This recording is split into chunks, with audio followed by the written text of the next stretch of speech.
कोई दुख और अफसोस नहीं। भारत के मैं सामरिक दृष्टि से मैं कहूंगा बंदरगाह, एयरपोर्ट, रेलवे लाइन और हथियार बनाने की कंपनियां अदानी के माध्यम चीन को बेच दी, इनको कोई दुख नहीं। हमारे देश में करोड़ों लोगों की रोजी रोटी छीन गई, इन्हें कोई दुख नहीं। उस नालायक ने ताली बजा के नोटबंदी करके 2.5 लाख करोड़ का नुकसान देश को कराया, इन्हें कोई दुख नहीं। उसने ताली बजा करके 450 मामलों में देश में कोरोना के नाम पर ताला लगवा करके करोड़ों मजदूरों का पैदल चलवाया, भूखा प्यासा, जिसमें खुले आसमान के नीचे महिलाओं ने बच्चे जने, इन्हें बेशर्मों को कोई शर्म नहीं। उसने ताली बजा के लोगों को पैदल चलने के लिए मजबूर किया। चलते चलते मजदूर भूखे प्यासे गाड़ियों से कुचल के मरे, भूखे प्यासे मरे, रेल की पटरी से कट के मरे, इन्हें कोई दुख और अफसोस नहीं। बेटियां बैठी एफआईआर दर्ज है यौन शोषण के खिलाफ, यौन शोषण का आरोपी छुट्टा सांड की तरह घूम रहा है, इन्हें कोई दुख नहीं। हमारे सुनिए, आप समझ रहे हैं ना, तो इनके कर्म आपको, ये मैं सब कर्म उनके गिना रहा हूं दोस्तों जो अंधभक्त हैं। और इसीलिए मैं आपसे कहना चाहता हूं, अंधभक्तों की नस्ल को पहचानो। ये जवानों की हत्या पर भी मौन रहते हैं, देश के सामरिक संस्थानों को चीन को बेचने पर मौन रहते हैं, और बेटियों का यौन शोषण कराने पर मौन रहते हैं, महंगाई लूटपाट में मौन रहते हैं, और देश में बेरोजगारी आसमान में पहुंच चुकी है, उस मामले में भी ये मौन रहते हैं। इन्हें बेशर्मों को कतई शर्म नहीं है, ये अपील मैं आपसे करता हूं। इनकी आत्माएं मर चुकी हैं, मुझे लगता है इनकी संवेदनाएं मर चुकी हैं। एक लेखक थे मुक्तिबोध, गजानन माधव मुक्तिबोध, उन्होंने कहा कि मर जाए शरीर पर मत मरे संवेदनाएं कभी। मुझे लगता है कि इस पूरी गवर्नमेंट का, इस गवर्नमेंट में शामिल एक एक सांसद, एक एक विधायक, एक एक मंत्री का, इनकी आत्मा मर चुकी है। ये जितना नर प्रेत है, विवेकानंद ने एक बार कहा था, इन्होंने तो विवेकानंद को हिंदुत्व के नाम पे बेचा, मानवतावादी एक व्यक्ति को, जो सबसे बड़ा प्रवक्ता था 20वीं सदी का, 19वीं सदी का। लेकिन मुक्तिबोध कहते हैं कि मर जाए शरीर पर मत मरे संवेदनाएं कभी। यहीं यहाँ से 3 किलोमीटर दूर पे, 3 किलोमीटर से भी कम इनका आवास होगा, प्रधानमंत्री आवास, यहीं बगल में इनकी पूरी सरकार, यहीं लोकसभा का नायक ये उद्घाटन करने जा रहे हैं। लेकिन इनकी संवेदनाएं मर गई हैं।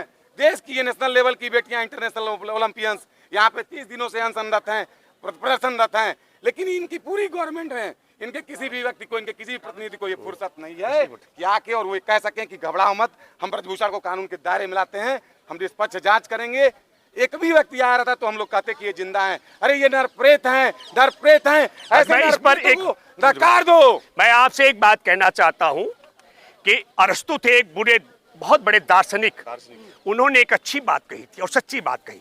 उन्होंने कहा कि मूर्खों पर राज करने वाला अपनी असफलताओं को भी जश्न में तब्दील कर देता है। जैसे कर्नाटक की करारी हार, बेटियां यहां बैठी हैं, उसने कार्यक्रम रद्द हो गया ऑस्ट्रेलिया का, वो ऑस्ट्रेलिया में जाके मजमा सजा दिया, तय हो गया कि वहां जो कार्यक्रम है उसमें जापान के प्रधानमंत्री, राष्ट्रपति ने जाने का मना कर दिया, अमेरिकी राष्ट्रपति नहीं जा रहे, कार्यक्रम स्थगित होगा। पर साहब का विश्व भ्रमण का मामला है। लेकिन एक बात देखिए, ऑस्ट्रेलिया की सरकार ने इसके मुंह पे तमाचा मारा। वहां पर बीबीसी की जो फिल्म बनाई, डॉक्यूमेंट्री उन्होंने बनाई थी 2002 के दंगों को लेकर, उन्होंने संसद के अंदर चलाया उससे। पर बेशर्म आदमी है, बाहर में मजमा लगा रहा था। यहाँ बेटियां बैठी हुई है, वो बेटी यहाँ बैठी हुई हैं जिन्हें अपना घर का सदस्य बताया गया। बल्कि मैं आपके माध्यम से एक अपील कर रहा हूँ, कल हमारी अंगड़ाई थी 23 तारीख को पहलवान बेटियों के न्याय दिलाने के पक्ष में, और उनका जो दुशासन बैठा हुआ है, और दुशासन के जो ये बैठे अमित शाह और मोदी धृतराष्ट्र की तरह, 28 तारीख को 2 बड़े काम होने हैं। एक, हमारे देश के आज़ादी के नायक रहे चंद्रशेखर आजाद के शब्दों में, देश में हरामखोर का जन्मदिन है, मैं नाम नहीं लूंगा। और 2, उसी दिन उस पंचायत घर का उद्घाटन है। और 3, उसी दिन पहली पंचायत जो है वहां देश की लाखों महिलाएं करने वाली है। कल आप लोगों ने देखा होगा, इन सब मित्रों ने वीडियो बनाया। कल इंडिया गेट में हमारे साथ वो महिलाएं भी थी जिनके मासूम बच्चे गोद में थे। इसलिए मैं आपसे अपील करता हूं, निडर होकर के आप दिल्ली के लिए कूच करिए, और जहां जहां भाजपाई मिलते हैं 2 जूते पैर में पहनते हो, 1 जूता हाथ में उठा के बोलो क्या कारण है कि पूरी मोदी सरकार और भाजपा यौन शोषण करने वाले ब्रजभूषण शरण सिंह के साथ खड़ी है। और क्या कारण है हमारे देश की जो यौन शोषण के खिलाफ बेटियां, ओलंपिक पदक विजेता बेटियां, उसे दंडित करने के लिए 1 महीने से डटी हुई है। पूरी सरकार और भाजपा उनके खिलाफ क्यों अड़ी है? और आखिरी बात, उसको सजा दिलाने के लिए तमाम देश की जिस घरों में बेटियां हैं, जो बेटियों का सम्मान, जो हमारे देश का संविधान का सम्मान, बेटियों का, महिलाओं का सम्मान करता है। और मैं आपसे अपील इसलिए भी करता हूं, ये हमारे लिए चुनौती की बात है। चुनौती इस बात की कि यौन शोषण के शिकायत किसी भी थाने में तत्काल एफआईआर में दर्ज होती है, लेकिन इन जो हमारे देश में महिला द्रोही हैं, इनकी राज्य में यह संभव नहीं है। इसलिए मैं अपील करता हूं, 28 तारीख को हमारे देश की नई संसद का उद्घाटन का जो सत्र है उसमें महिला बैठेंगी और महिलाएं तय करेंगी कि भाजपा में नरेंद्र मोदी, अमित शाह और भाजपा के राष्ट्रीय अध्यक्ष का चहेता यौन शोषणकारी ब्रजभूषण शरण सिंह को क्या सजा दी जाएगी। उसके लिए आप सब लोगों से अपील करता हूं, आप बड़ी से बड़ी संख्या में दिल्ली के लिए कूच करेंगे।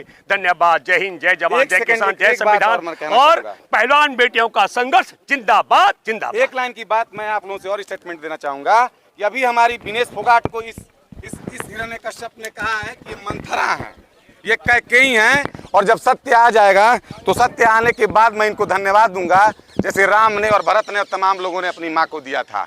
तो मैं बता दूं कि जिसको ये कैकेयी कह रहा है, तो मैं कह रहा हूं कि ये हिरण्यकश्यप है, वही हिरण्यकश्यप है जो प्रहलाद जैसे एक भक्त को, एक जैसे ये बेटियां आज भक्त हैं, ये इस राष्ट्र की, इस भारत माता की बेटियां हैं, ये भारत की धरती की प्रतिनिधि हैं, साक्षात ये माँ हैं, धरती माँ की प्रतिनिधि हैं। तो मैं कहना चाहूंगा कि ये वही प्रहलाद हैं, ये बेटियां। और ये हिरण्यकश्यपु, तेरी ये पूतनाएं, तेरी ये जो जितने भी हैं, ये जो तू तेरी बहन है, ये जो आके इन बेटियों को जलाने का कार्य कर रही है, यहाँ पे तमाम पूतनाएं, तमाम राक्षस आ रहे हैं। जो होलिका है, जिस तरह से प्रहलाद को जलाने गई, होलिका दहन हो गई थी और जल गई थी, हिरण्यकश्यपु जिस तरह से खंबे उस भक्त से पूछने वाला कि बोल तेरा भगवान कहाँ है, जिस तरह से हिरण्यकश्यपु ने पूछा और भगवान ने दिखाया नृसिंह ने कि किस तरह से उठाए और चीरे और फाड़े। तो ब्रजभूषण शरण सिंह है जो तुम आज वर्तमान के हिरण्यकश्यप हो, और तुम्हारा भी संहार इस देश का संविधान वैसे ही करेगा। इनकलाब जिंदाबाद, बेटियां जिंदाबाद। हिरण्यकश्यप